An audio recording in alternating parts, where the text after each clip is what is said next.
Մեր քարոզարշավի հերթական օրը սկսում ենք Տարպաս գյուղից, Վանաձոր խոշորացված համայնքի եւ ազդարարում ենք հունիսի 3-ի փոփոխությունների մեկնարկի մեծ հանրահավաքի սկիզբը, որպեսզի ձեր մեջ հաղթահարեք վախը, որպեսզի հասկանաք, որ ազատ կամքի ցանկացած արտահայտություն իշահ ժողովրդի է, բոլորս համախմբվենք եւ հունիսի 3-ին միահամուռ համախմբված սկսենք Երևանում լայնամասշտաբ իրազեկման ակցիան 16:30-ից Արաբկիրի Սուրբ Խաչ եկեղեցու մոտից եւ շարժվենք 19:00 դեպի Հանրապետության հրապարակ։ Իդեպ վախի հաղթահարման եւ ԿՊ իշխանությունների կողմից կիրառվող կեղտոտ տեխնոլոգիաների մասին ասեմ, 21 թվականին թիմ ընտրությունների ժամանակ Վանաձորում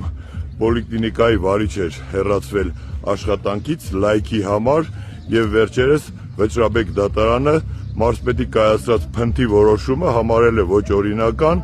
եւ այդ աշխատակցուին կվերականգնվի աշխատանքում, այնպես որ կամ գտեք